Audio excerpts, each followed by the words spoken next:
Israel ਨੂੰ ਵੇਖਦਾ ਹੈ ਤੇ ਇਜ਼ਰਾइल ਇਸ ਤਰ੍ਹਾਂ ਨਜ਼ਰ ਆਉਂਦੀ ਹੈ ਜਿਸ ਤਰ੍ਹਾਂ ਇਹ ਤੁਸੀਂ ਕ੍ਰਾਸ ਦੇਖਦੇ ਹੋ। ਇਹ ਕ੍ਰਾਸ ਨੂੰ ਧਿਆਨ ਨਾਲ ਦੇਖ ਲਓ। ਇਹ ਸਿੰਬਲ ਇਹ ਸਾਈਨ ਤੁਹਾਨੂੰ ਕਈ ਜਗ੍ਹਾ ਮਿਲੇਗਾ। ਇਹ ਸਾਈਨ ਜਦੋਂ ਪਹਿਲੀ ਦਫਾ ਜਦੋਂ ਬਿਲਾਮ ਜਿਹੜਾ ਕਿ ਨਬੀ ਆ ਉਹ ਪਹਾੜੀ ਤੇ ਚੜ ਕੇ ਰਾਜਾ ਦੇ ਵੱਲੋਂ ਇਜ਼ਰਾइल ਜਾਤੀ ਨੂੰ ਬਦਦੁਆ ਦੇਣ ਲੱਗਾ ਕਿ ਉਸ ਨੂੰ ਜਦੋਂ ਬਦਦੁਆ ਦੇਣ ਲੱਗਾ ਤਾਂ ਉਸ ਨੂੰ ਕ੍ਰਾਸ ਨਜ਼ਰ ਆਇਆ। ਕੀ ਨਜ਼ਰ ਆਇਆ? ਕ੍ਰਾਸ। ਉਸ ਨੂੰ ਕ੍ਰਾਸ ਨਜ਼ਰ ਆਇਆ। ਇਹ ਲੱਕੜੀ ਦਾ ਇਹ ਕ੍ਰਾਸ ਜਿਹੜਾ ਨਿਸ਼ਾਨ ਤੁਸੀਂ ਵੇਖ ਰਹੇ ਹੋ ਇਹ ਨਜ਼ਰ ਆਇਆ। ਬਾਈਬਲ ਦੱਸਦੀ ਹੈ ਜਿਹੜਾ ਦਾਨ ਪਰਮੇਸ਼ਰ ਨੇ ਦਿੱਤਾ, ਜਿਹੜਾ ਦਾਨ ਪੈਦਾ ਹੋਇਆ, ਜਿਹੜਾ ਦਾਨ ਮੁਜੱਸਮ ਹੋ ਕੇ ਇਸ ਦੁਨੀਆ ਵਿੱਚ ਆਇਆ, ਜਿਹਦੀ ਖੁਸ਼ੀ ਵਿੱਚ ਅੱਜ ਇਕੱਠੇ ਹੋਏ ਆ, ਜਦੋਂ ਮਰਿਆ ਵੀ ਤੇ ਕਰੂਸ ਤੇ ਮਰਿਆ ਸੀ। ਤੇ ਲਿਖਿਆ ਹੈ ਬਾਈਬਲ ਕਹਿੰਦੀ ਹੈ ਜਿਹੜਾ ਕਰੂਸ ਆ ਉਸਦੇ ਦੁਆਰਾ ਤੁਹਾਡੇ ਔਰ ਮੇਰੇ ਸਾਰੇ ਸ਼ਰਾਪ ਟੁੱਟ ਜਾਣਗੇ। ਟੁੱਟੇ ਹੋਏ ਆ, ਉਹਦੇ ਤੇ ਸ਼ਰਾਪ ਲਾਗੂ ਨਹੀਂ ਹੋਏਗਾ। ਜਦ ਨਬੀ ਨੇ ਵੇਖਿਆ ਕਿ ਕ੍ਰਾਸ ਨਜ਼ਰ ਆ ਉਹ ਆਇਆ ਤਾਂ ਬਦਦੁਆ ਲਈ ਸੀ, ਪਰ ਜੋ ਪਰਮੇਸ਼ਰ ਨੇ ਚੇਤਾਵਨੀ ਦਿੱਤੀ ਸੀ ਉਹਦੇ ਅੰਦਰੋਂ ਜਦੋਂ ਕ੍ਰਾਸ ਨੂੰ ਵੇਖਦਾ ਸੀ ਤੇ ਉਹਦੇ ਅੰਦਰ ਆਸ਼ੀਸ਼ ਬਾਹਰ ਨਿਕਲਦੀ ਸੀ। ਸਮਝੇ ਗੱਲ? ਇਹ ਭੇਦ ਆ ਕਿ ਬਾਈਬਲ ਏਦਾਂ ਨਹੀਂ ਲਿਖਿਆ ਹੋਇਆ। ਬਾਈਬਲ 'ਚ ਕਿਸ ਪ੍ਰਕਾਰ ਲਿਖਿਆ? ਪਰਮੇਸ਼ਰ ਦੇ ਵਚਨ 'ਚ ਲਿਖਿਆ ਕਿ 12 ਗੋਤਰ ਸੀ। ਉਹ ਜਾਤੀ ਜੋ ਆ ਰਹੀ ਸੀ ਉਹਦੇ ਵਿੱਚ 12 ਗੋਤ ਸੀ ਅਤੇ 12 ਗੋਤਾਂ ਦਾ ਚੱਲਣਾ ਅਤੇ ਬੈਠਣਾ ਤੰਬੂ ਲਗਾ ਕੇ ਉਹਨਾਂ ਦਾ ਉਸ ਜਗ੍ਹਾ ਤੇ ਜਿੱਥੇ ਵੀ ਪਰਮੇਸ਼ਰ ਦਾ ਵਚਨ ਠਹਿਰਦਾ ਸੀ ਤਦ ਜਿਹੜਾ ਉਹ ਸਥਾਨ ਜਦੋਂ ਬਹਿੰਦੇ ਸੀ ਤੇ ਆਸਮਾਨ ਤੋਂ ਜਾਂ ਪਹਾੜੀ ਤੋਂ ਉਹਨਾਂ ਨੂੰ ਵੇਖਿਆ ਜਾਂਦਾ ਸੀ ਤੇ ਉਹਨਾਂ ਦਾ ਬੈਠਣਾ ਇਸ ਪ੍ਰਕਾਰ ਹੁੰਦਾ ਸੀ ਜਿੱਦਾਂ ਕ੍ਰਾਸ ਨਜ਼ਰ ਆਵੇ। ਹਾਲੇਲੂਇਆ। ਠੀਕ ਹੈ, ਹੁਣ ਸੁਣੋ। 12 ਗੋਤਰ 3 6 9 12 ਲੰਬੇ ਦਾ ਵੀ ਦੱਸ ਦੇਣਾ ਕਹਾਣੀ ਕੀ ਹੈ। ਜੇ ਇਹ ਤੁਸੀਂ ਕਹੋਗੇ ਇੱਥੇ, ਅੱਛਾ ਤੁਸੀਂ ਕਹੋਗੇ ਇੱਥੇ ਤੇ ਇਹ ਕੀ ਹੋ ਜਾਣਾ ਸੀ? ਇਹ ਤਾਂ ਡਾਕਣਾ ਵਾਲਾ ਨਿਸ਼ਾਨ ਹੋ ਜਾਣਾ ਸੀ। ਇਹਦਾ ਮਾਜਰਾ ਕੀ ਹੈ? ਇਹਦਾ ਸੰਬੰਧ ਕੀ ਆ? ਇੱਥੇ ਸੀ ਪਰਮੇਸ਼ਰ ਦੇ ਮਿਲਾਪ ਦਾ ਤੰਬੂ, ਪਰਮੇਸ਼ਰ ਦਾ ਵਾਚਾ ਦਾ ਸੰਦੋਖ, ਇਹਦੇ ਵਿੱਚ ਪਰਮੇਸ਼ਰ ਦਾ ਵਚਨ ਸੀ। ਹਾਲੇਲੂਇਆ। ਸੋ ਪਰਮੇਸ਼ਰ ਨੇ ਆਪਣੇ ਬੰਦਿਆਂ ਨੂੰ ਤੋਰਨ ਲਈ, ਠਹਿਰਨ ਲਈ ਤੇ ਰੁਕਣ ਲਈ ਨਿਯਮ ਅਤੇ ਅਨੁਸ਼ਾਸਨ ਦਿੱਤੇ ਤੇ ਉਹ ਅਨੁਸ਼ਾਸਨ ਇਹ ਸੀ ਕਿ ਮੇਰਾ ਜਿਹੜਾ ਵਾਚਾ ਦਾ ਸੰਦੂਕ ਉਹ ਸੈਂਟਰ 'ਚ ਹੋਵੇ ਤੇ ਤੁਸੀਂ 12 ਜਾਤੀਆਂ 12 ਜਿਹੜੇ ਗੋਤਰੋਂ ਆਲੇ ਦੁਆਲੇ ਹੋਵੋ। ਇਸ ਪ੍ਰਕਾਰ ਉਹਨਾਂ ਨੂੰ ਬੈਠਣ ਲਈ ਦਿੱਤਾ ਹੋਇਆ ਸੀ ਤੇ ਗਿਣਤੀ ਇਸ ਪ੍ਰਕਾਰ ਸੀ ਕਿ ਉਹ ਇੱਕ ਦੂਜੇ ਨਾਲ ਘੱਟ ਤੇ ਵੱਧ ਸੀ। ਜਿਹੜੇ ਇੱਧਰ ਆਣੇ ਸੀ ਉਹਨਾਂ ਦੀ 19 ਗਿਣਤੀ, ਜਿਹੜੇ ਇੱਧਰ ਆਣੇ ਸੀ ਉਹਨਾਂ ਦੀ ਇੰਨੀ ਗਿਣਤੀ, ਜਿਹੜੇ ਇੱਧਰ ਦੀ 19, ਜਿਹੜੀ ਆ ਸੀ ਇਹਨਾਂ ਦੀ ਗਿਣਤੀ ਜ਼ਿਆਦਾ ਵਾ। ਬਾਈਬਲ ਦੱਸਦੇ 6 ਲੱਖ ਤੋਂ ਕਰੀਬ ਲੋਕ ਸੀ। ਹੁਣ ਜਦ 6 ਲੱਖ ਕਰੀਬ ਲੋਕ ਬੈਠਣਗੇ ਛਾਬੜੀ ਲਾ ਕੇ ਤੇ ਕ੍ਰਾਸ ਬਣ ਸਕਦਾ? ਆਪਣੇ ਲਈ ਮੁਸ਼ਕਲ ਹੈ ਲੇਕਿਨ ਖੁਦਾ ਲਈ ਨਹੀਂ। ਤਦ ਬਿਲਾਮ ਨਬੀ ਪਰਮੇਸ਼ਰ ਦਾ ਉਹ ਦੇਖ ਰਿਹਾ ਪਰਮੇਸ਼ਰ ਦੇ ਵੱਲੋਂ, ਜਦੋਂ ਉਹਨੇ ਵੇਖਿਆ ਤੇ ਉਹਨੇ ਕਿਹਾ ਕਿ ਮੈਂ ਵੇਖ ਰਿਹਾ ਹਾਂ ਕਿ ਯਾਕੂਬ ਤੇ ਇੱਕ ਤਾਰਾ ਆਏਗਾ। ਹੁਣ ਮਤੀ ਦੀ ਇੰਜੀਲ ਦੂਸਰਾ ਅਧਿਆਇ ਉਹਦੀ ਪਹਿਲੀ ਦੂਸਰੀ ਆਇਤ ਪੜਾਂਗੇ। ਜਿਹੜਾ ਯਹੂਦੀਆਂ ਦਾ ਬਾਦਸ਼ਾਹ ਜੰਮਿਆ ਹੈ ਜੀ ਉਹ ਕਿੱਥੇ ਹੈ ਜੀ, ਕਿਉਂ ਜੋ ਅਸੀਂ ਜੀ ਚੜ੍ਹਦੇ ਪਾਸੇ ਉਹਦਾ ਤਾਰਾ ਦੇਖਾ ਜੀ ਅਤੇ ਉਹਨੂੰ ਮੱਥਾ ਟੇਕਣ ਆਏ ਹਾਂ। ਬੋਲੋ ਹਾਲੇਲੂਇਆ। ਹਾਲੇਲੂਇਆ। ਇੱਥੇ ਜ਼ਿਕਰ ਆ ਰਿਹਾ ਕਿ ਹੁਣ ਜਦ ਯਿਸੂ ਮਸੀਹ ਪੈਦਾ ਹੋ ਰਿਹਾ, ਮਸੀਹ ਜਦ ਧਰਤੀ ਤੇ ਆ ਗਿਆ, ਉਹ ਦਾਨ ਜਿਹੜਾ ਪਰਮੇਸ਼ਰ ਦੇਣਾ ਚਾਹੁੰਦਾ ਸੀ, ਜਿਹਦੀ ਤਿਆਰੀ ਨੇ ਪਹਿਲਾਂ ਯੁੱਗਾਂ ਤੋਂ ਕੀਤੀ ਸੀ, ਐਂਡ ਯੁੱਗ ਵਿੱਚ ਲਿਆਂਦੀ, ਤੇ ਉਹ ਆਖ ਰਿਹਾ ਵਾ ਕਿ ਜੋਤਿਸ਼ਾਂ ਨੇ ਵੇਖਿਆ, ਜਿਹੜੀ ਪੰਡਿਤ ਲੋਕਾਂ ਨੂੰ ਚੜ੍ਹਦੇ ਪਾਸੇ ਤੋਂ ਇੱਕ ਤਾਰਾ ਅਗਵਾਈ ਕਰ ਰਿਹਾ ਸੀ। ਇਹੀ ਦਰਸ਼ਨ ਉਹਨੇ ਵੇਖਿਆ ਸੀ ਕਿ ਉਹਨੇ ਕਿਹਾ ਮੈਂ ਯਾਕੂਬ ਤੇ ਇੱਕ ਤਾਰਾ ਵੇਖਿਆ। ਇਹ ਤਾਰਾ ਹੀ ਸੀ ਜਿਹੜਾ ਉਹਨਾਂ ਦੀ ਅਗਵਾਈ ਕਰਕੇ ਲੈ ਕੇ ਆਇਆ। ਹਾਲੇਲੂਇਆ। ਸੋ ਜਿਹੜੀ ਹਜ਼ਾਰਾਂ ਸਾਲ ਪਹਿਲਾਂ ਨਬੂਵਤ ਕੀਤੀ ਗਈ ਸੀ, ਭਵਿੱਖਬਾਣੀ ਕੀਤੀ ਗਈ ਸੀ, ਉਹ ਮਤੀ ਦੀ ਇੰਜੀਲ ਵਿੱਚ ਪੂਰੀ ਹੋਈ। ਇਹ ਬਾਣੀ ਤਸਦੀਕ ਕਰਦੇ ਕਿ ਯਿਸੂ ਪੈਦਾ ਹੋਇਆ। ਹਾਲੇਲੂਇਆ। ਹਾਲੇਲੂਇਆ। ਦੂਜੀ ਮਿਸਾਲ ਦੇ ਕੇ ਅੱਗੇ ਚੱਲਾਂਗਾ। ਜ਼ਬੂਰ 2:7, ਲੂਕਾ 2 ਅਤੇ ਉਹਦੀ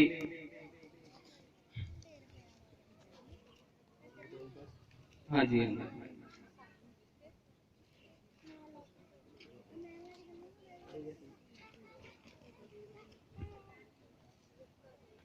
ਜ਼ਬੂਰ 2:7,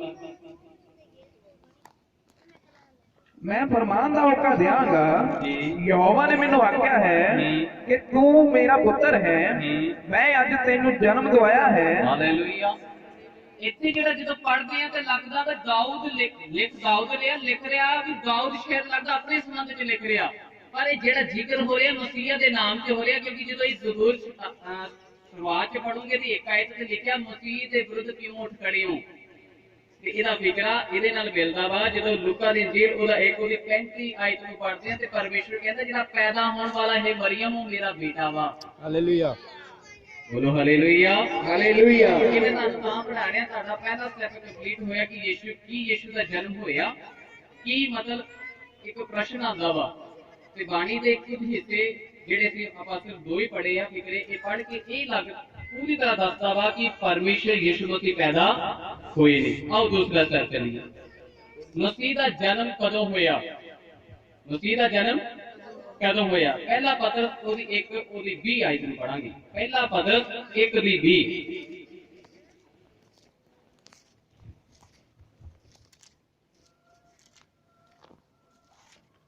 ਉਹ ਤਾਂ ਜਗਤ ਦੀ ਨੀਂਹ ਧਰਨ ਤੋਂ ਪਹਿਲਾਂ ਹੀ ਥਾਪਿਆ ਗਿਆ ਸੀ। सुनो, ये जेड़ा मसीहा आने वाला वा संसार दी न्यों धरन तो पहला, इस तो पहला की जन जाति सारा कुछ बनया, कायनात जो देखते पे हो बनाई गई, उस तो पहला ही ओदी धारणा हो गई थी। पर समय ਦੇ ਅੰਤ ਵਿੱਚ जी ਤੁਹਾਡੇ ਲਈ ਪ੍ਰਗਟ ਹੋਇਆ। हालेलुया, बस जी इन्हां ਲਈ प्रगट होया। ਇਹ ਕੋਈ ਐਂ ਲੱਗਦਾ ਵੀ ਕੋਈ ਲਿਖਦਾ ਪਿਆ ਜਾਨੀ ਕੋਈ ਕਹਿ ਰਿਹਾ, ਇਸ ਲਈ ਰੱਬ ਦਾ ਵਚਨ ਕਹਿੰਦਾ, ਰੱਬ ਕਹਿੰਦਾ ਤੁਹਾਡੇ ਲਈ। ਦੇਖੋ ਰੱਬ ਲਈ ਤਾਂ ਨਹੀਂ ਪੈਦਾ ਹੋਇਆ, ਰੱਬ ਨੂੰ ਨਜ਼ਾਤ ਨਹੀਂ ਚਾਹੀਦੀ, ਰੱਬ ਨਜ਼ਾਤ ਤੋਂ ਮੁਕਤ ਹੈ। ਹਾਲੇਲੂਇਆ, ਸਮਝੇ ਨਾ, ਮੁਕਤੀ, ਉਧਾਰ, ਸੈਲਵੇਸ਼ਨ, ਯਾਨੀ ਨੂੰ ਉਰਦੂ ਚ ਨਜ਼ਾਤ ਕਹਿੰਦੇ ਆ।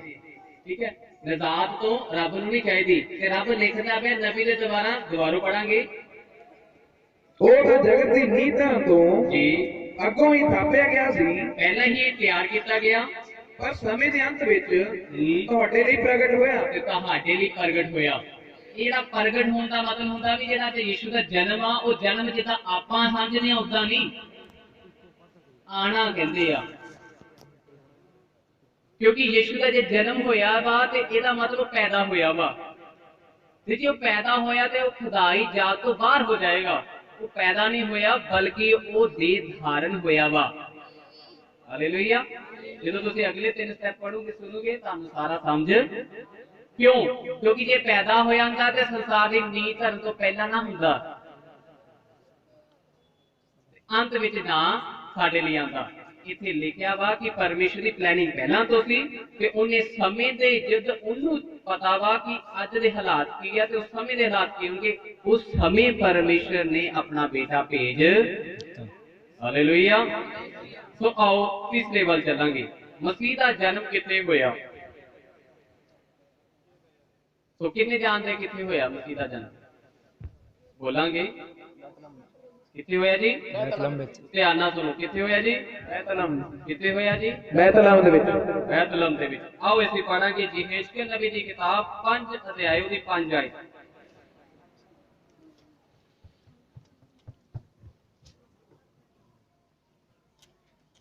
ਪ੍ਰਭੂ ਯਹੋਵਾ ਇਉਂ ਫਰਮਾਉਂਦਾ ਹੈ, ਪਰਮੇਸ਼ਰ ਇਉਂ ਆਖਦਾ ਹੈ ਕਿ ਯਰੂਸ਼ਲਮ ਇਹੋ ਹੈ, ਯਰੂਸ਼ਲਮ ਇਹ ਹੈ, ਮੈਂ ਉਸ ਨੂੰ ਕੌਮਾਂ ਦੇ ਕੇਂਦਰ ਵਿੱਚ ਰੱਖਿਆ ਹੈ, ਮੈਂ ਸਾਰੀ ਜਾਤਾਂ ਦੇ ਕੇਂਦਰ ਦੇ ਵਿੱਚ ਨੂੰ ਰੱਖ ਦਿੱਤਾ ਹੈ। ਅਤੇ ਉਹਦੇ ਆਲੇ ਦੁਆਲੇ ਦੇਸ਼ ਹਨ।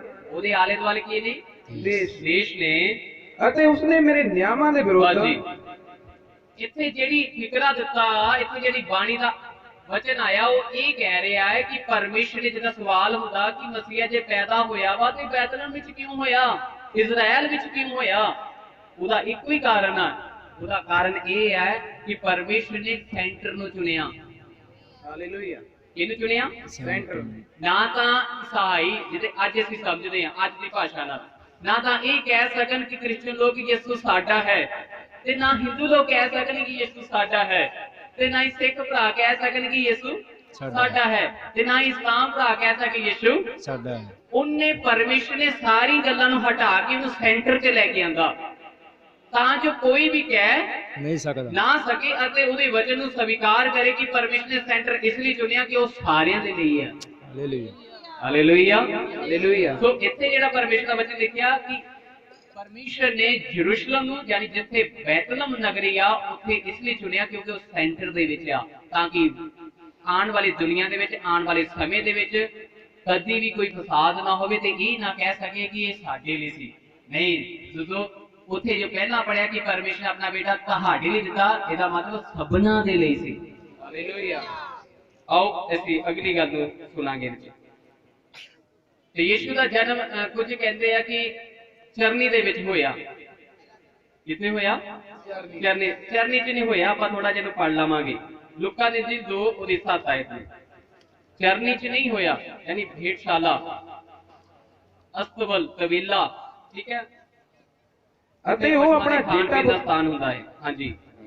ਅਤੇ ਉਹ ਆਪਣਾ ਜੇਠਾ ਪੁੱਤਰ ਜਣੀ ਜੀ, ਅਤੇ ਉਹਨੂੰ ਕੱਪੜੇ ਵਿੱਚ ਬਲੇਟ ਕੇ ਜੀ, ਮੁਰਲੀ ਵਿੱਚ ਰੱਖਿਆ ਜੀ, ਕਿਉਂ ਜੋ ਉਹਨਾਂ ਨੂੰ ਸਰਾਂ ਵਿੱਚ ਥਾਂ ਨਾ ਮਿਲਿਆ। ਆ ਧਿਆਨ ਨਾਲ ਸੁਣਿਓ, ਕਿੱਥੇ ਥਾਂ ਨਹੀਂ ਮਿਲਿਆ ਸੀ ਉਹਨਾਂ ਨੂੰ? ਸਰਾਂ ਦੇ ਵਿੱਚ। ਇਹ ਸਰਾਂ ਕੀ ਹੁੰਦੀਆਂ ਨੇ?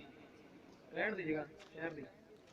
ਜਿੱਥੇ, ਹਾਂ ਬਿਲਕੁਲ ਸਹੀ ਆ, ਜਿੱਥੋਂ ਮੁਸਾਫਿਰ ਆਉਂਦੇ ਨੇ ਬਾਹਰੋਂ, ਬਾਹਰਲੇ ਦੇਸ਼ ਤੋਂ ਮੁਸਾਫਿਰ ਆਇਆ, ਉਹ ਆ ਕੇ ਉਸ ਸਟੇਟ ਦੇ ਵਿੱਚ ਦੇਖਦਾ ਵਾ ਕਿ ਮੇਰੇ ਰਹਿਣ ਦੀ ਥਾਂ ਕਿੱਥੇ ਹੋ ਸਕਦੀ ਆ। ਜੇ ਉਹਦਾ ਰਿਸ਼ਤੇਦਾਰ ਉੱਥੇ ਕੋਈ ਨਹੀਂ, ਉਹਦੀ ਜਾਣ ਪਛਾਣ ਵਾਲਾ ਉੱਥੇ ਕੋਈ ਨਹੀਂ ਹੈਗਾ, ਤੇ ਉਹ ਕੀ ਕਰਦਾ ਵਾ? ਉਹ ਉੱਥੇ ਸਰਾਂ ਨੂੰ ਢੂੰਡਦਾ ਹੈ, ਕਿਤੇ ਸਰਾਵਾਂ ਕਿੱਥੇ ਨੇ, ਕਿਤੇ ਜਿੱਥੇ ਜਾ ਕੇ ਪਹਾੜੇ ਤੇ ਅਸੀਂ ਰਹਿ ਸਕੀਏ। ਹਾਲੇਲੂਇਆ। ਉੱਥੇ ਕੀ ਹੋਇਆ? ਉਹਨਾਂ ਨੂੰ ਜਗ੍ਹਾ ਹੀ ਨਹੀਂ ਮਿਲੀ। ਜਦੋਂ ਜਗ੍ਹਾ ਨਹੀਂ ਮਿਲੀ ਤੇ ਤਦ ਜਦ ਉਹਦੇ ਬੇਟੇ ਜਨਮ ਦਾ ਟਾਈਮ ਪੂਰਾ ਆ ਗਿਆ ਤੇ ਉਹਨੂੰ ਉਹ ਭੇਡਸ਼ਾਲਾ ਦੇ ਵਿੱਚ ਲੈ ਕੇ, ਜਿੱਥੇ ਬੱਚਾ ਪੈਦਾ ਹੋ ਗਿਆ, ਲੇਕਿਨ ਪੈਦਾ ਹੋਣ ਤੋਂ ਬਾਅਦ ਉਹ ਖੁਰਲੀ 'ਚ ਕੱਪੜੇ ਨਾਲ ਲਪੇਟ ਕੇ ਖੁਰਲੀ 'ਚ ਰੱਖਿਆ ਗਿਆ। ਤੇ ਇਹਦਾ ਮਤਲਬ ਇਹ ਨਹੀਂ ਹੋਇਆ ਕਿ ਖੁਰਲੀ 'ਚ ਪੈਦਾ ਹੋਇਆ, ਬਲਕਿ ਤਾਂ ਲਪੇਟ ਕੇ ਜਨਮ ਹੋਣ ਤੋਂ ਬਾਅਦ ਰੱਖਿਆ ਗਿਆ। Hallelujah, hallelujah. ਸੋ ਆਓ ਚੌਥੇ ਸਟੈਪ ਵੱਲ ਚੱਲਾਂਗੇ। ਇੱਥੇ ਲਿਖਿਆ ਮਸੀਹ ਦਾ ਜਨਮ ਕਿਦਾਂ ਹੋਇਆ। ਆਓ ਇੱਥੇ ਥੋੜਾ ਸਮੇਂ ਲਾਵਾਂਗੇ। ਮਤੀ ਦੀ ਇੰਜੀਲ 1 ਅਧਿਆਏ ਉਹਦੀ 18 ਤੋਂ 20 ਆਈ।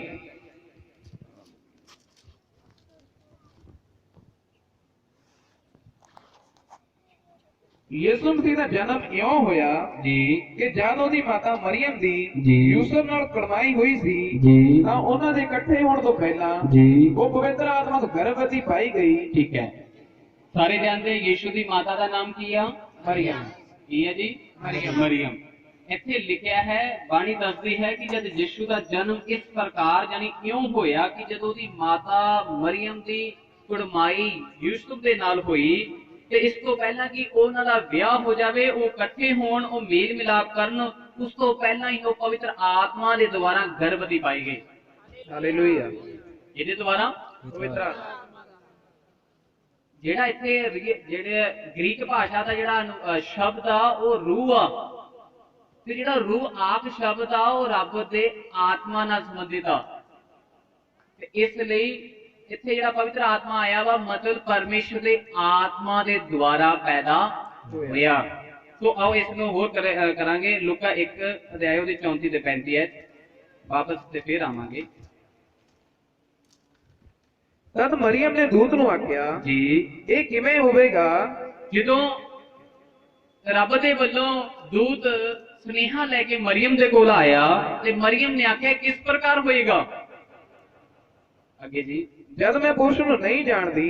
ਮੈਂ ਤਾਂ ਪੁਰਸ਼ ਮਨੁੱਖ ਦੇ ਨਾਲ ਮੇਰਾ ਕੋਈ ਲੈਣਾ ਦੇਣਾ ਨਹੀਂ ਹੈਗਾ, ਕਿਉਂਕਿ ਉਹ ਕੁਵਾਰੀ ਸੀ, ਮੈਂ ਨਹੀਂ ਜਾਣਦੀ। ਦੂਤ ਨੇ ਉਸ ਨੂੰ ਉੱਤਰ ਦਿੱਤਾ, ਦੂਤ ਨੇ ਉਸ ਨੂੰ ਆਖਿਆ, ਪਵਿੱਤਰ ਆਤਮਾ ਤੇਰੇ ਉੱਪਰ ਆਵੇਗਾ ਪਵਿੱਤਰ ਆਤਮਾ ਤੇਰੇ ਉੱਤੇ ਆਵੇਗਾ ਅਤੇ ਆਤਮਾ ਦੀ ਕੁਦਰਤ ਤੇਰੇ ਉੱਤੇ ਛਾਇਆ ਕਰੇਗੀ। ਅਤ ਮਹਾਨ ਯਾਨੀ ਪਰਮੇਸ਼ਰ ਨੂੰ ਕਿਹਾ ਗਿਆ, ਅਤ ਮਹਾਨ ਦੀ ਕੁਦਰਤ, ਉਹਦੀ ਤਾਕਤ, ਉਹਦੀ ਕੂਵਤ, ਉਹਦੀ ਸਾਮਰਥ ਤੇਰੇ ਤੇ ਛਾਇਆ ਕਰੇਗੀ। ਇਸ ਕਰਕੇ ਜੋ ਜੰਮੇਗਾ, ਜੋ ਪੈਦਾ ਹੋਏਗਾ, ਉਹ ਪਵਿੱਤਰ ਆਤਮਾ ਅਤੇ ਪਰਮੇਸ਼ਰ ਦਾ ਪੁੱਤਰ ਕਹਾਵੇਗਾ। ਹਾਲੇਲੂਇਆ। ਉਹ ਪਵਿੱਤਰ ਆਤਮਾ ਨਹੀਂ ਨੇ ਥੋੜਾ, ਉਹ ਪਵਿੱਤਰ ਅਤੇ ਪਰਮੇਸ਼ਰ ਦਾ ਪੁੱਤਰ ਕਹਾਵੇਗਾ। Hallelujah, hallelujah. ਸੋ ਇੱਥੇ ਮਤੀ ਤੇ ਆ ਜਾਗੇ। ਇੱਥੇ ਸਾਫ਼ ਲਿਖਿਆ ਹੈ ਕਿ ਯਿਸੂ ਦਾ ਜਨਮ ਜਾਨੀ ਉਹਦਾ ਆਣਾ, ਉਹਦਾ ਦੇਹ ਧਾਰਨ ਕਿਸ ਤਰ੍ਹਾਂ ਹੋਇਆ? ਪਰਮੇਸ਼ਰ ਦੇ ਆਤਮਾ ਦੇ ਵੱਲੋਂ। ਹੁਣ ਜਦ ਪਰਮੇਸ਼ਰ ਆਪਣੀ ਸਾਮਰਥ ਨਾਲ ਸਾਰਾ ਕੁਝ ਬਣਾ ਸਕਦਾ, ਜਿਹੜਾ ਸਾਨੂੰ ਦਿਖਦਾ ਤੇ ਨਹੀਂ ਵੀ ਦਿਖਦਾ, ਤੇ ਪਰਮੇਸ਼ਰ ਲਈ ਇਹ ਕੰਮ ਕੋਈ ਕਠਿਨ ਨਹੀਂ ਹੈਗਾ। ਆਓ ਅਸੀਂ ਮਤੀ ਦੇ ਜੀਵਨ ਨੂੰ ਫਿਰ ਪੜਾਂਗੇ। ਹਾਂਜੀ 19। ਤਦ ਉਹਦੇ ਪਤੀ ਯੂਸਫ ਨੇ, ਜੀ ਜਿਹੜਾ ਧਰਮੀ ਪੁਰਖ ਸੀ, ਜੀ ਅਤੇ ਇਹ ਨਹੀਂ ਸੀ ਚਾਹੁੰਦਾ ਜੀ ਭਈ ਉਹਨੂੰ ਕਲੰਕਣ ਪ੍ਰਗਟ ਕਰੇ, ਬਿਲਕੁਲ ਇਹ ਦਲੀਲ ਕੀਤੀ ਜੀ ਜੋ ਉਹਨੂੰ ਚੁੱਪਚਾਪ ਤਿਆਗ ਦੇਵੇ। ਠੀਕ ਹੈ। ਹੁਣ ਜਿਸ ਮਰੀਅਮ ਦੀ ਜਿਹੜੀ ਕੁੜਮਾਈ ਜਿਸ ਵਿਅਕਤੀ ਯੂਸਫ ਦੇ ਨਾਲ ਹੋਈ ਸੀ, ਉਹ ਪਰਮੇਸ਼ਰ ਦਾ ਭੈ ਮੰਨਣ ਵਾਲਾ ਸੀ। ਉਹ ਨਹੀਂ ਚਾਹੁੰਦਾ ਸੀ ਕਿ ਜੇ मैं इसनूं ले आवांगा ते घर दे आस पड़ोस दे की आखणगे, क्योंकि वो गर्भवती सी। उन्हें आख्या भी मैनू चुप कीते त्याग देआंगा अगे। जद वो इस गुप्तगू दे विच सी, इस गल दे विच सी, इस कशमकश दे विच सी कि हुण मैनू छड्ड दवां ते मैं की स्टैप करां, मैं किदां इस निर्णय नूं लवां, मैं किहदे नाल गल करां। लोग उसकी बदनामी करनगे। तुसीं समझ रहे हो मैं की कहना चाहुंदा वां। कहना आसान हुंदा कि कुवारी तो बेटा किदां हो सकदा, कुवारी बच्चा किदां जन्म सकदी है। ये रब की जात नाल संबंधित गल आ। ये कोई बैटरी बनाने वाली गल नहीं हैगी कि ठीक है किसी जॉनसन ने बना दी, किसी दूजे भरा ने बना दी। ये बैटरी की गल हैगी, ये परमेश्वर की जात वाली गल आ, इलाही गल आ। आने वाला है कौन आ, ओदी गल आ। ये भेजन वाला कौन आ, ये ओदी गल आ। जो असीं भेजन वाले ते आने वाले नूं समझांगे तो साडे लई कोई कठिन नहीं होएगा। जदों इस कशमकश दे विच असीं किदां इस गल तो निजात पावां जां छुटकारा पावां ते की लिखिया अगे। पर ਜਦੋਂ ਇਹਨਾਂ ਗੱਲਾਂ ਦੀ ਚਿੰਤਾ ਵਿੱਚ ਪਿਆ ਹੋਇਆ ਸੀ, जद यूसुफ इन्हां गल्लां दी चिंता विच पिया होया सी, ਤਾਂ ਵੇਖੋ ਪ੍ਰਭੂ ਦੇ ਇੱਕ ਦੂਤ ਨੇ जब ਸੁਪਨੇ ਵਿੱਚ ਉਹਨੂੰ ਦਰਸ਼ਨ ਦੇ ਕੇ ਕਿਹਾ, जी हे यूसुफ, हे यूसुफ ਦਾਊਦ ਦੇ ਪੁੱਤਰ, दाऊद दे पुत्र ਤੂੰ ਆਪਣੀ ਪਤਨੀ ਮਰੀਮ ਨੂੰ ਆਪਣੇ ਘਰ ਲਿਆਉਣ ਤੋਂ जी ਨਾ ਡਰ, ਕਿਉਂਕਿ ਜਿਹੜਾ ਉਹਦੀ ਕੁੱਖ ਵਿੱਚ ਆਇਆ ਹੈ जी ਉਹ ਪਵਿੱਤਰ ਆਤਮਾ ਤੋਂ ਹੈ। बोलो हालेलुया। और मैं तुहानू पुछदा, स्वर्ग दूत ने मरियम नूं भी सुनेहा दिता ते यूसुफ नूं सुनेहा दिता। उन्हें दोनों पासे गल नूं पक्की कर दिता। मरियम ने आख्या किदां होएगा, मैं तां इंसान नूं जानदी नहीं, मेरा हजे ब्याह नहीं होया। तो दूत आखदा है अत महान परमेश्वर तेरे ते साया करेगा, वो अपनी सामर्थ अपने बल दे नाल सब कुछ करेगा। इधर यूसुफ जो धर्मी है, जो चाहता कोई बदनामी ना होवे, वो इस जदों चिंता विच सी ते परमेश्वर ओदे उत्ते भी दूत द्वारा जाहिर कर रहा। ते दूत की आख रहा वा, तू उन्होंने अपने घर लिया तो ना डर। क्यों? क्योंकि जेड़ा ओदी कुख विच आया है उस किहदे वल्लों आ जी? पवित्र आत्मा। वो परमेश्वर दा आत्मा दे वल्लों आ। किहदे वल्लों जी? परमेश्वर दे आत्मा दे वल्लों आ। अगे की लिखिया, ਅਤੇ ਉਹ ਪੁੱਤਰ ਜਣੇਗੀ। बस जी बस, ठीक है। दूत ने इधर आके भी क्लियर कर दिता, मरियम दे कोल भी क्लियर कर दिता कि आन वाला जेड़ा वा उन्होंने तू इग्नोर नहीं करना, बल्कि वो मेरे वल्लों आ। मैं तेनू उस भविष्यवाणी नहीं चुनिया जो हजारां साल पहला हुई सी। तो की हुई सी? 23 आयत पढ़ियो, 22 ते 23।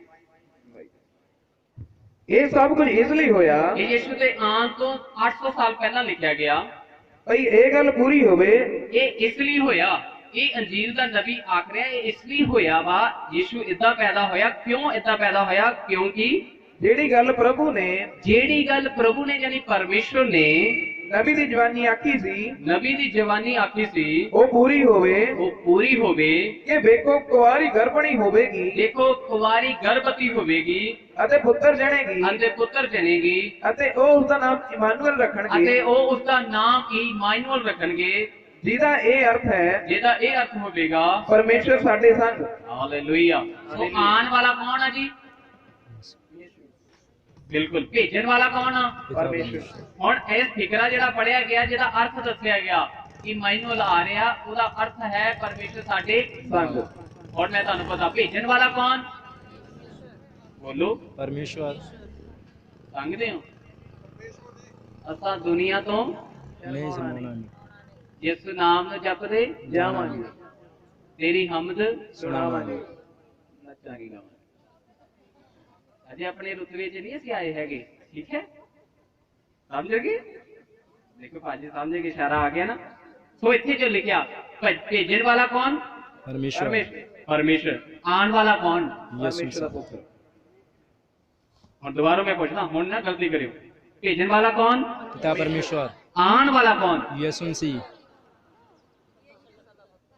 मैं पढ़ूंगा फिकर। नबी ने आख्या, वेखो कुवारी गर्भवती होएगी ते पुत्र जनेगी, ओदा नाम इमानुएल रखा जाएगा, जिसका अर्थ ये होएगा कि परमेश्वर साडे नाल।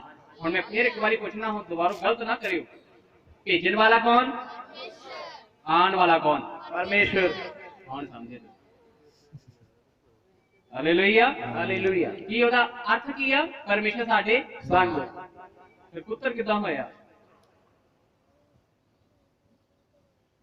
हालेलुया ठीक है, मैं कहना वो पैदा नहीं होया, वो दे धारण होया वा। ਹਾਲੇਲੂਇਆ। वो आत्मा वा उन्हें शरीर नूं पहनिया थे। जो आत्मा शरीर नूं पहनदा वो जन्म नहीं हुंदा, ठीक है, वो उन्हें दे धारण की।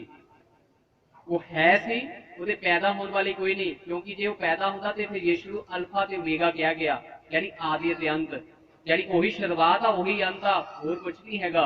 ते जे यीशु आदि ते अंत आ, ते दा मतलब पैदा नहीं हो सकता, वो आ सकदा वा। हालेलुया। इसलिए फिकरा लिखा कि परमेश्वर अपने लोकां दे विचकार आएगा, हालेलुया यानी नाल होवेगा, ठीक है। तो परमेश्वर पैदा हो तो रहित हुंदा मेरे दोस्तों।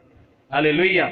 तो इत्थे की लिखा है कि परमेश्वर का जन्म किदा होया, यानी मसीह का जन्म किदा होया। मसीह आया इदां वा कि वो रूह दी ताकत दे द्वारा आया वा, अते भेजण वाला भी परमेश्वर ते आण वाला भी परमेश्वर आ, ते इन्हां विच फर्क कोई नहीं। आओ एक आयत होर पढ़दे हैं इहदे हक दे विच, मलाकी दी किताब 2 अध्याय उहदी 10 आयत। ਕੀ ਅਸਾਂ ਸਾਰਿਆਂ ਦਾ ਇੱਕੋ ਹੀ ਪਿਤਾ ਨਹੀਂ? ਇਹਦੇ ਧਿਆਨ ਨਾਲ ਸੁਣਿਓ, ਹੁਣ ਅਸੀਂ ਸਾਡੇ ਸਾਰਿਆਂ ਦਾ ਕੀ ਇੱਕ ਹੀ ਪਰਮੇਸ਼ਰ ਨਹੀਂ, ਇੱਕ ਹੀ ਪਿਤਾ ਨਹੀਂ, ਅਤੇ ਕੀ ਇੱਕੋ ਹੀ ਪਰਮੇਸ਼ਰ ਨੇ ਸਾਨੂੰ ਨਹੀਂ ਸਾਜਿਆ? ਬਾਜੀ ਹੁਣ ਮੈਨੂੰ ਤੁਸੀਂ ਭਾਲ ਕੇ ਖੋਜ ਕਰਕੇ ਦੱਸਿਓ ਕਿ ਇੱਕ ਹੀ ਪਰਮੇਸ਼ਰ ਤੁਹਾਨੂੰ ਮੈਨੂੰ ਨਹੀਂ ਬਣਾਇਆ, ਹਾਂ ਜਾਂ ਨਾ? जी ਜੀ ਠੀਕ ਹੈ। ਇਸ ਲਈ ਭੇਜਣ ਵਾਲਾ ਬੋਲੋ, परमेश्वर। ਭੇਜਣ ਵਾਲਾ परमेश्वर ਬਾਜੀ ਵੀਡੀਓ ਬਣਾ ਰਿਹਾ, ਭੇਜਣ ਵਾਲਾ परमेश्वर ਆਉਣ ਵਾਲਾ परमेश्वर हालेलुया। आओ लास्ट स्टेप से चलते, ये जरूरी है और ज्यादा समझने। मसीह का जन्म क्यों होया, ठीक है। हुण तक आप 4 स्टेप देखे आ कि मसीह का जन्म होया, कदों होया, कित्थे होया, किवें होया। हुण है क्यों होया, कारण की सी कि रब थल्ले आया, कारण की सी कि अपने लोकां दे विचकार आया, कारण की सी वो चरनी दे विच रह गया, कारण की सी कि पंडित लोगों को स्नेह दिता गया कि मसीहा आने वाला, कारण की सी कि पंडित लोग भी कह रहे हैं कि असि सजदा करन जा रहे हैं। सजदा 3 प्रकार का हुंदा, एक हुंदा डर दा सजदा, एक हुंदा वा बड्डे दा सजदा, एक हुंदा खुदाई सजदा। सजदा समझदे हो जी पंजाबी च बोलो की हुंदा सजदा, ਤੁਸੀਂ बोलो सिर झुकाउणा, सिर झुकाने जे ਅਸੀਂ ਵੱਡਿਆਂ ਦੇ ਅੱਗੇ ਤੇ ਜਾਂ ਡਰ, ਜਿੱਦਾਂ ਕੋਈ ਵੱਡਾ ਉਹਦੇ ਚ ਵੱਡਾ ਵਾ, ਰੁੱਤ ਵਿੱਚ ਵੱਡਾ ਵਾ ਉਹਦੇ ਅੱਗੇ, ਤੇ ਇੱਕ ਹੈ ਪਰਮੇਸ਼ਰ, ਪਰਮੇਸ਼ਰ ਦੇ ਅੱਗੇ। ਸੋ ਪੰਡਿਤ ਲੋਕ ਜਿਹੜੇ ਦੂਰੋਂ ਆਏ ਆ ਉਹ ਸਜਦਾ ਕਰਨ ਆਏ ਸੀ, ਉਹ ਤਾਰੇ ਨੇ ਅਗਵਾਈ ਜਿਹੜੀ ਕੀਤੀ ਸੀ ਉਹ ਉਹਨੂੰ ਦੇਖ ਕੇ ਸਜਦਾ ਕਰਨ ਆਏ ਸੀ। ਕਿਹਨੂੰ? ਭੇਜਣ ਵਾਲਾ ਕੌਣ? परमेश्वर ਆਉਣ ਵਾਲਾ ਕੌਣ? परमेश्वर ਹੁਣ ਪੰਡਿਤ ਲੋਕ ਸਜਦਾ ਕਰਨ ਕਿਹਨੂੰ ਆਏ ਸੀ? परमेश्वर ਸਮਝ ਲੱਗ ਰਹੀ ਆ? ਦੇਖੋ ਜਿੱਥੋਂ ਬਾਹਰ ਕੀ ਦੱਸ ਦਿਓ, ਬਾਅਦ ਚ ਆਪਣੇ ਕੋਲ ਖੁੱਲਾ ਟਾਈਮ ਆ, ਆਪਾਂ ਤੁਹਾਡੇ ਸਾਰੇ ਸਵਾਲਾਂ ਦਾ ਜਵਾਬ ਦੇ ਦਾਂਗੇ ਜਿੰਨੇ ਰੱਬ ਨੇ ਬਖਸ਼ੇ ਹੋਏ। ਸੋ ਆਓ ਅਸੀਂ ਅੱਗੇ ਚੱਲੀਏ, ਅਸੀਂ ਪੜਾਂਗੇ ਯਹੋਨਾ ਦੀ ਇੰਜੀਲ 16 ਅਧਿਆਇ ਉਹਦੀ 28 ਆਇਤ।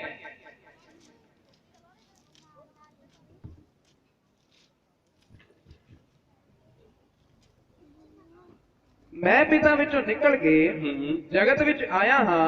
ठीक है बस जी, हम कितने पढ़ने हैं, ठीक है, जेड़े अपने नाल संबंधित होएगे मैं अपनी हां जी कह दूंगा। ਇੱਥੇ ਲਿਖਿਆ ਯਿਸੂ ਮਸੀਹ ਭੀੜ ਦੇ ਵਿੱਚ ਜਦ ਭੀੜ ਨੇ ਇਹਨੂੰ ਪੁੱਛਿਆ ਵੀ ਰੱਬ ਤਾਂ ਪੈਦਾ ਨਹੀਂ ਹੋ ਸਕਦਾ, ਇਹ ਤਾਂ ਬਾਹਲੀ ਔਖੀ ਗੱਲ ਹੈ, ਇਹ ਕਿੱਦਾਂ ਹੋ ਸਕਦਾ ਵਾ, ਰੱਬ ਪੈਦਾ ਹੋ ਨਹੀਂ ਸਕਦਾ। ਤੇ ਉਹਨੇ ਆਖਿਆ ਵਾ ਮੈਂ ਪੈਦਾ ਨਹੀਂ ਹੋਇਆ, ਬਲਕਿ ਮੈਂ ਪਿਤਾ ਚੋਂ ਨਿਕਲ ਕੇ ਆਇਆ ਵਾਂ। ਇਹਦੇ ਚੋਂ ਨਿਕਲ ਕੇ ਆਇਆ? पिता चो ਪਿਤਾ ਚੋਂ।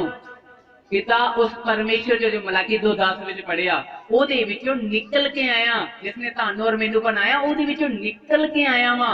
ਤੇ ਜਿਹੜਾ ਨਿਕਲ ਕੇ ਆਇਆ ਹੁੰਦਾ ਪੈਦਾ ਨਹੀਂ ਹੁੰਦਾ। ਹਾਲੇਲੂਇਆ। ਠੀਕ ਹੈ, ਉਹਨੇ ਦੇਹ ਧਾਰਨ ਕੀਤੀ ਆ, ਤੁਹਾਡੇ ਔਰ ਮੇਰੇ ਵਿਚਕਾਰ ਆਇਆ। ਮੰਨ ਲਓ ਜੇ ਹੁਣ ਮੈਂ ਤੁਹਾਨੂੰ ਵਿਸ਼ਵਾਸ ਦੀ ਗੱਲ ਕਹਾਂ ਕਿ ਰੱਬ ਸਾਡੇ ਨਾਲ ਆ, ਆਪਾਂ ਵਿਸ਼ਵਾਸ ਕਰਾਂਗੇ?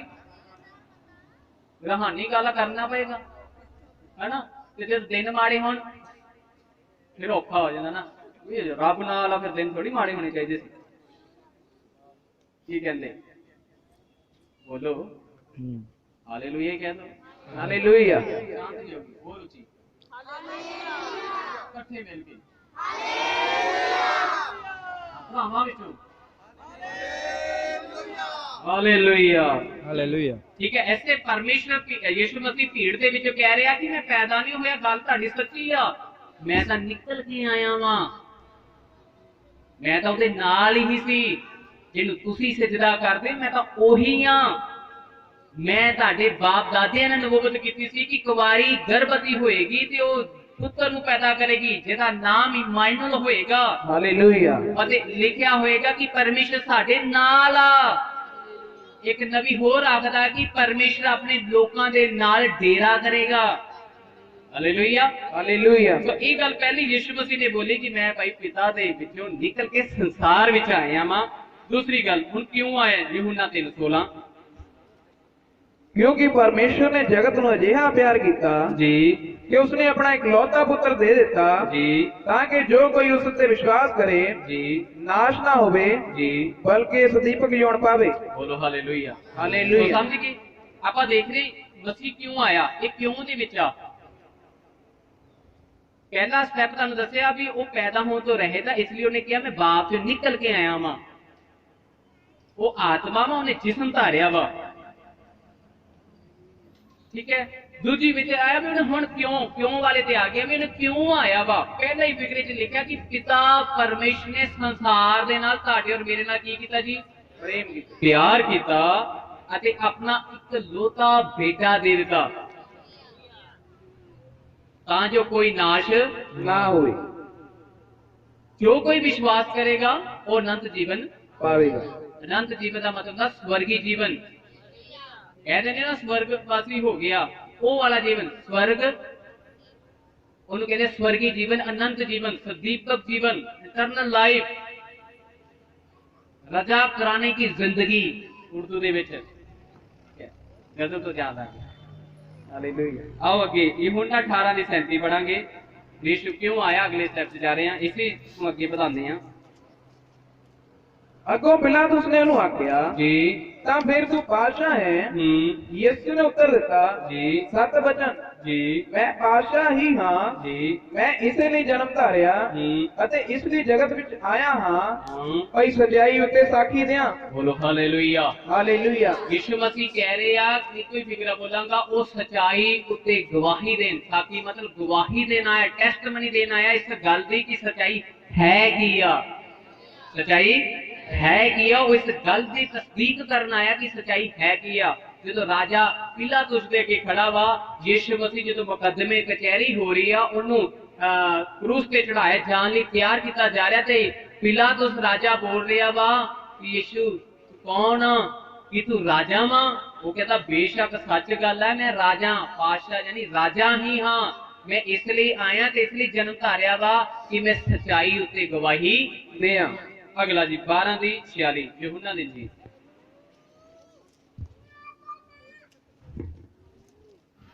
ਮੈਂ ਜਗਤ ਵਿੱਚ ਚਾਨਣ ਹੋ ਕੇ ਆਇਆ ਹਾਂ। ਬਸ ਜੀ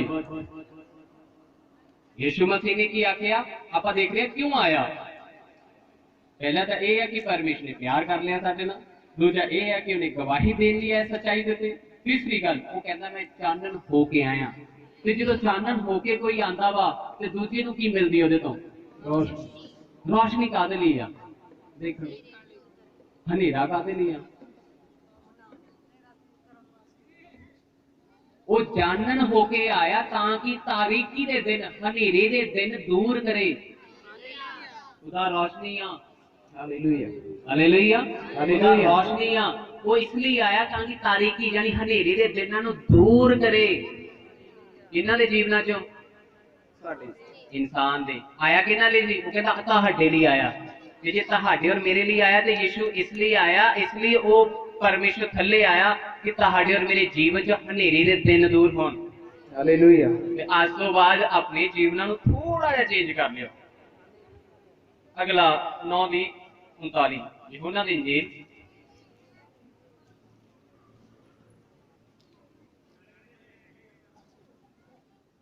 ਯਿਸੂ ਨੇ ਆਖਿਆ ਜੀ ਮੈਂ ਨਿਆਂ ਲਈ ਇਸ ਜਗਤ ਵਿੱਚ ਆਇਆ ਜੀ ਭਈ ਜਿਹੜੇ ਨਹੀਂ ਵੇਖਦੇ ਹਨ ਉਹ ਵੇਖਣ ਅਤੇ ਜਿਹੜੇ ਵੇਖਦੇ ਹਨ ਉਹ ਅੰਨੇ ਹੋ ਜਾਣ। ਠੀਕ ਹੈ। ਯਿਸੂ ਦੀ ਕੀ ਆ ਹੈ ਅੱਜ ਦੀ ਗੱਲਾਂ ਨਾ ਫਿਕਰੇ, ਇਹ ਇਹਨੂੰ ਕਹਿੰਦੇ ਆ ਵਿਅੰਗ, ਤਾਨਾ ਮਾਰ ਦਿੱਤਾ ਗਿਆ। ਫਿਰ ਤਾਨਾ ਨਹੀਂ ਹੈਗਾ, ਪੜ੍ਹਨ ਤੇ ਸੁਣਨ ਦੇ ਲਫਾਜ਼ ਦੀ ਝਲਕ ਇਹ ਦੱਸਦੀ ਆ ਕਿ ਯਿਸੂ ਮਸੀਹ ਨੇ ਆਖਿਆ ਕਿ ਮੈਂ ਇਸ ਲਈ ਆਇਆ ਕਿ ਜਿਹੜੇ ਨਹੀਂ ਵੇਖਦੇ ਉਹ ਵੇਖਣ ਤੇ ਜਿਹੜੇ ਵੇਖਦੇ ਉਹ ਅੰਨੇ ਹੋ ਜਾਣ।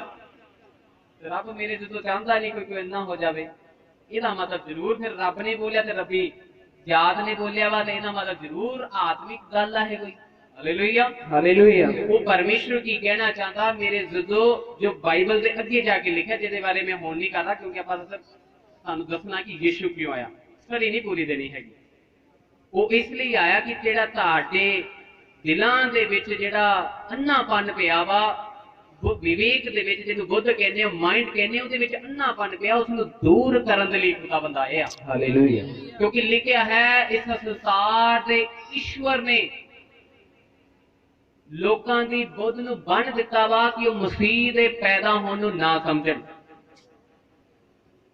ਠੀਕ ਹੈ, ਉਸ ਬੰਦ ਬੁੱਧ ਨੂੰ ਖੋਲਣ ਲਈ ਯਿਸੂ ਮਸੀਹ ਨੇ ਫਿਕਰਾ ਬੋਲਿਆ ਅੰਨੇ ਦੇ ਹੱਕ ਦੇ ਵਿੱਚ ਆ ਕਿ ਜਦ ਅੰਨੇ ਨੂੰ ਸੁਜਾਖਾ ਕੀਤਾ ਗਿਆ ਤੇ ਅੰਨੇ ਨੂੰ ਜਮਾਤ ਵਿੱਚੋਂ ਕੱਢ ਦਿੱਤਾ ਗਿਆ ਤੇ ਯਿਸੂ ਮਸੀਹ ਨੂੰ ਮਿਲਿਆ ਕਿ ਤੈਨੂੰ ਸਮਾਜ ਵਿੱਚੋਂ ਕੱਢ ਦਿੱਤਾ ਗਿਆ, ਸੇਕ ਦਿੱਤਾ ਗਿਆ, ਸੰਸਾਰ ਕਰ ਦਿੱਤਾ ਗਿਆ। ਉਰਦੂ ਵਿੱਚ ਕਹਿੰਦੇ ਸੰਸਾਰ ਕਰ ਦੇਣਾ, ਕੱਢ ਦੇਣਾ, ਦੇਸ਼ ਨਿਕਾਲਾ, ਬਾਹਰ ਕੱਢ ਦਿੱਤਾ, ਆਪਣੀ ਜਾਤੀ ਚੋਂ ਹੁੱਕਾ ਪਾਣੀ ਬੰਦ ਕਰ ਦਿੱਤਾ। ਪੰਜਾਬੀ ਵਿੱਚ ਜਦੋਂ ਸੰਸਾਰ ਕਰ ਦਿੱਤਾ, ਯਿਸੂ ਮਸੀਹ ਨੂੰ ਬੋਲਿਆ ਤੇ ਉਹਨੇ ਆਖਿਆ ਕਿ ਤੈਨੂੰ ਉਹਨਾਂ ਨੇ ਕੱਢਿਆ। ਕਹਿੰਦਾ ਜੀ ਬਿਲਕੁਲ। ਕਹਿੰਦਾ ਕਿ ਤੂੰ ਜੀਵਨ ਪਾਉਣਾ ਚਾਹੁੰਦਾ? ਉਹ ਕਹਿੰਦਾ ਜੀ ਹਾਂਜੀ ਜੀਵਨ ਪਾਉਣਾ ਚਾਹੁੰਦਾ। ਕਹਿੰਦਾ ਤੂੰ ਕੀ ਰੱਬ ਦੇ ਬੇਟੇ ਨੂੰ ਉਸ ਨੂੰ ਜਾਣਦਾ? ਉਹ ਕਹਿੰਦਾ ਜੀ ਨਹੀਂ ਪ੍ਰਭੂ ਜੀ ਮੈਂ ਉਹਨੂੰ ਨਹੀਂ ਜਾਣਦਾ ਸਵਾਮੀ ਜੀ। ਉਹ ਕਹਿੰਦਾ ਜਿਹੜਾ ਤੇਰੇ ਨਾਲ ਗੱਲਾਂ ਕਰਦਾ ਵਾ ਉਹੀ ਆ, ਮੈਂ ਜ਼ਿੰਦਗੀ ਹਾਂ, ਮੈਂ ਨਿਆਂ ਕਰਨ ਆਇਆ ਹਾਂ, ਮੈਂ ਆਪਣੇ ਲੋਕਾਂ ਦਾ ਹਿਸਾਬ ਕਰਨ ਆਇਆ ਵਾਂ। ਹਾਲੇਲੂਇਆ। ਇਸ ਲਈ ਉਹਨੇ ਅੰਨੇ ਦੇ ਹੱਕ 'ਚ ਬੋਲਿਆ, ਲੇਕਿਨ ਫਿਕਰਾ ਦੋਨੇ ਤਰਫੇ ਹੋ ਕੇ ਬੋਲਿਆ ਗਿਆ ਵਾ ਕਿ ਇਹ ਤੁਹਾਨੂੰ ਔਰ ਮੈਨੂੰ ਅੱਗੇ ਜਾ ਕੇ ਸਮਝ ਲੱਗੇ ਕਿ ਜਿਸ ਤਰ੍ਹਾਂ ਅੱਗੇ ਬਾਣੀ ਵਿੱਚ ਲਿਖਿਆ ਕਿ ਉਹ ਸਾਡੇ ਜਿਹੜੀ ਬੰਦ ਬੁੱਧੀ ਹੈ ਨਾ ਉਹਨੂੰ ਖੋਲਣ ਲਈ ਆਇਆ ਤਾਂ ਜੋ ਸਾਡਾ ਨਿਆਂ ਸਹੀ ਤਰੀਕੇ ਨਾਲ ਹੋ ਸਕੇ। ਕਿਉਂਕਿ ਜੇ ਬੁੱਧ ਬੰਦ ਰਹੇਗੀ ਤੇ ਅਸੀਂ ਹੋਰ ਤਰੀਕੇ ਨਾਲ ਸੋਚਾਂਗੇ, ਰੱਬ ਸਾਨੂੰ ਹੋਰ ਤਰੀਕੇ ਨਾਲ ਸਮਝਾਏਗਾ। ਸੋ ਅਗਲਾ ਫਿਕਰਾ ਪੜ੍ਹਦੇ ਹਾਂ, ਗਲਾਤੀਆਂ ਦੀ ਕਿਤਾਬ 4 ਅਧਿਆਇ ਦੇ 4 ਤੇ 5 ਆਏ।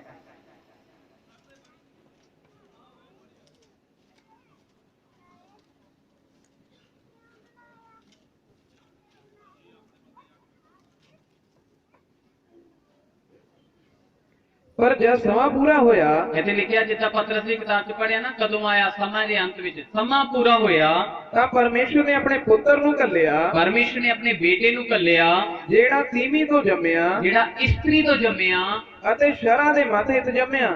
ਸ਼ਰਾ ਦੇ ਅਨੁਸਾਰ, ਮਤਹਿਤ, ਅਧੀਨ। ਸ਼ਰਾ ਕੀ ਕਹਿੰਦੀ ਆ? ਔਰਤ ਦੇ ਬੱਚਾ ਤੁਸੀਂ ਸਮਝਦੇ ਨਾ ਕਿੱਦਾਂ ਹੁੰਦਾ ਵਾ, ਉਹ ਸ਼ਰਾ ਵਾ। ਯਾਨੀ ਪਰਮੇਸ਼ਰ ਦੀ ਪੁਰਾਣੀ ਵਿਵਸਥਾ ਵਿੱਚ ਲਿਖਿਆ ਕਿ ਬੱਚਾ ਪੈਦਾ ਕਿੱਦਾਂ ਹੋਣਾ ਵਾ। ਉਹ ਬੱਚਾ ਪੈਦਾ ਹੋਣ ਦੀ ਤਰੀਕੀ ਦੇ ਨਾਲ ਹੀ ਉਸ ਜਿਹੜੀ ਅਨੁਸ਼ਾਸਨ ਸੀ ਉਸੇ ਸੰਬੰਧ ਦੇ ਵਿੱਚ ਆਇਆ, ਲੇਕਿਨ ਫਰਕ ਇਹ ਸੀ ਕਿ ਪਰਮੇਸ਼ਰ ਦੀ ਸਾਮਰਥ ਦੇ ਨਾਲ ਆਇਆ।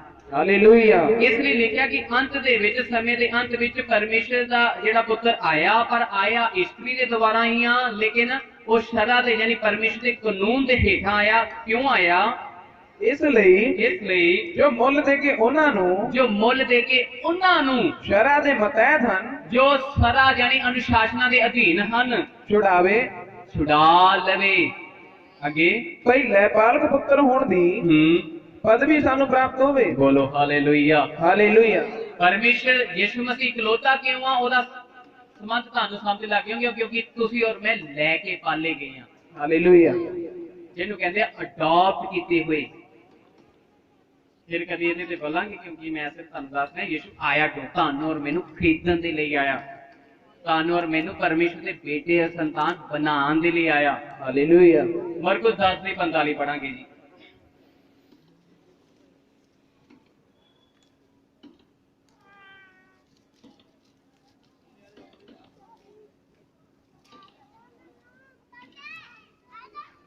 ਕਿਉਂਕਿ ਮਨੁੱਖ ਦਾ ਪੁੱਤਰ ਵੀ ਆਪਣੀ ਟਹਿਲ ਕਰਾਉਣ ਨਹੀਂ ਸਗੋਂ ਸੇਵਾ ਕਰਨ ਅਤੇ ਬਹੁਤਿਆਂ ਦੇ ਲਈ ਛੁਟਕਾਰੇ ਦਾ ਮੁੱਲ ਭਰਨ ਨੂੰ ਆਪਣੀ ਜਾਨ ਦੇਣ ਆਇਆ। ਯਿਸੂ ਮਸੀਹ ਨੇ ਆਖਿਆ ਮੈਂ ਬਹੁਤਿਆਂ ਦੇ ਛੁਟਕਾਰੇ ਲਈ ਆਪਣੀ ਜਾਨ ਦੇਣ ਲਈ ਜ਼ਮੀਨਦਾ। ਇਬਰਾਨੀ 9:26 ਪੜਾਂਗੇ।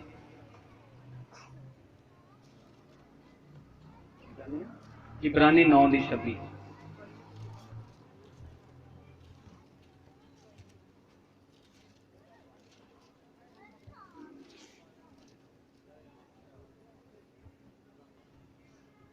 ਇਉਂ ਉਹਨੂੰ ਜਗਤ ਦੇ ਮੁੱਢੋਂ ਵਾਰ-ਵਾਰ ਦੁੱਖ ਭੋਗਣਾ ਪੈਂਦਾ ਜੀ ਪਰ ਹੁਣ ਯੁੱਗਾਂ ਦੇ ਅੰਤ ਵਿੱਚ ਉਹ ਇੱਕੋ ਵਾਰ ਪ੍ਰਗਟ ਹੋਇਆ ਹੈ ਭਾਈ ਆਪਣੇ ਆਪ ਦੇ ਬਲੀਦਾਨ ਕਰਨ ਨਾਲ ਜੀ ਪਾਪ ਨੂੰ ਦੂਰ ਕਰੇ। ਹਾਲੇਲੂਇਆ।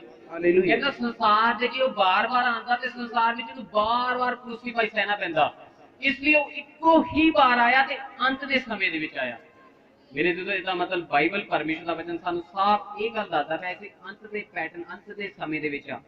ਹਾਲੇਲੂਇਆ। ਜ਼ਿਆਦਾ ਸਮਾਂ ਨਹੀਂ ਹੈ। ਨਹੀਂ ਹੈਗਾ, ਜਿੰਨਾ ਸਮਾਂ ਹੈਗਾ ਰੱਬ ਦੇ ਨਾਲ ਹੱਸਣ ਖੇਡਣ ਵਾਲਾ ਵਾ, ਰੱਬ ਦੇ ਨਾਲ, ਸੰਸਾਰ ਨਾਲ ਨਹੀਂ, ਇਹਦੇ ਨਾਲ ਰੱਬ ਨਾਲ। ਰੱਬ ਦੇ ਨਾਲ।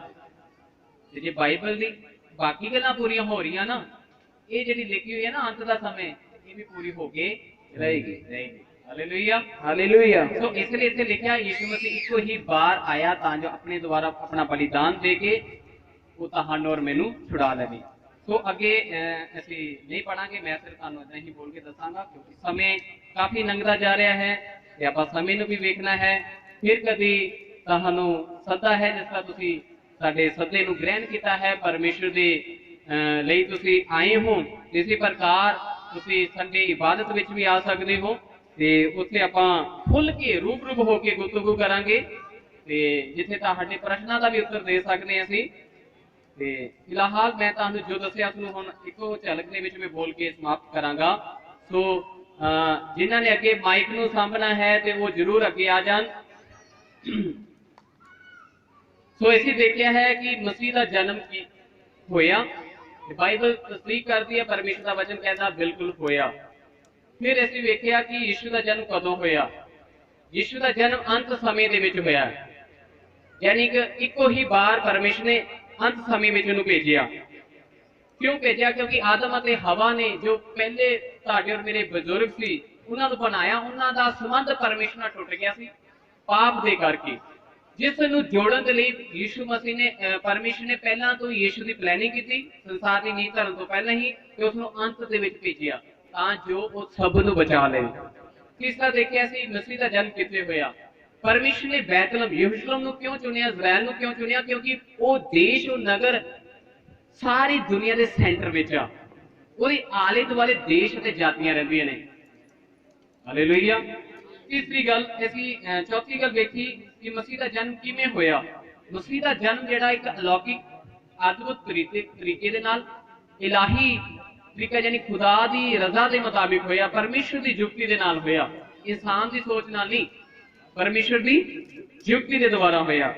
ਪੰਜਵੀਂ ਗੱਲ ਜਿਹੜੀ ਵੱਡੀ ਤੇ ਤੁਹਾਨੂੰ ਸਮਝਾਉਣਾ ਚਾਹੁੰਦਾ ਸੀ ਉਹ ਇਹ ਸੀ, ਪਹਿਲੇ ਇਹ ਹੈ ਪੰਜੋ ਪ੍ਰਸ਼ਨ ਆ, ਪਹਿਲੇ ਚਾਰ ਪ੍ਰਸ਼ਨ ਜਿਹੜੇ ਸਾਡੇ ਮਾਈਂਡ 'ਚ ਘੁੰਮਦੇ ਆ। ਪੰਜਵਾਂ ਪ੍ਰਸ਼ਨ ਉਹ ਪ੍ਰਸ਼ਨ ਆ ਜਿਹੜੇ ਪ੍ਰਭੂ ਨੂੰ ਜਾਣਦੇ ਵੀ ਆ ਤੇ ਜਿਹੜੇ ਨਹੀਂ ਜਾਣਦੇ, ਦੋਨਾਂ ਦੀ ਮਜ਼ਬੂਤੀ ਦੇ ਲਈ ਆ। ਕੀ ਦੇਖਿਆ ਸੀ ਕਿ ਪਿਤਾ ਯਿਸੂ ਮਸੀਹ ਨੇ ਆਖਿਆ ਭੀੜ ਦੇ ਵਿੱਚ ਕਿ ਮੈਂ ਭਰਾਵੋ ਮੇਰੇ ਲੋਕੋ ਮੈਂ ਪਰਮੇਸ਼ਰ ਤੋਂ ਨਿਕਲ ਕੇ ਆਇਆ ਵਾਂ, ਪੈਦਾ ਨਹੀਂ ਹੋਇਆ, ਮੈਂ ਦੇਹ ਧਾਰਨ ਕੀਤੀ ਆ, ਮੈਂ ਆਪ ਉਸ ਨਬੂਵਤ ਨੂੰ ਜੋ ਲਿਖੀ ਹੋਈ ਸੀ ਉਹਨੂੰ ਪੂਰੀ ਕਰਨ ਆਇਆ ਕਿ ਮੈਂ ਆਪ ਆਵਾਂਗਾ ਆਪਣੇ ਲੋਕਾਂ ਦੇ ਵਿੱਚ। ਕਿਉਂ ਆਇਆ? ਕਿਉਂਕਿ ਪਿਤਾ ਨੇ ਪਿਆਰ ਕੀਤਾ। ਫਿਰ ਅਸੀਂ ਦੇਖਿਆ ਯਿਸੂ ਕਹਿੰਦੇ ਮੈਂ ਸੰਸਾਰ ਵਿੱਚ ਸੱਚਾਈ ਦੀ ਗਵਾਹੀ ਯਾਨੀ ਸੱਚ ਨੂੰ ਦੱਸਣ ਆਇਆ ਹਾਂ। ਫਿਰ ਦੇਖਿਆ ਕਿ ਯਿਸੂ ਮਸੀਹ ਨੇ ਆਖਿਆ ਮੈਂ ਸੰਸਾਰ ਦਾ ਯਾਨੀ ਚਾਨਣ ਹੋ ਕੇ ਆਇਆ ਤਾਂ ਜੋ ਤੁਹਾਡੇ ਔਰ ਮੇਰੇ ਜੀਵਨ 'ਚ ਹਨੇਰੇ ਦੂਰ ਹੋਣ।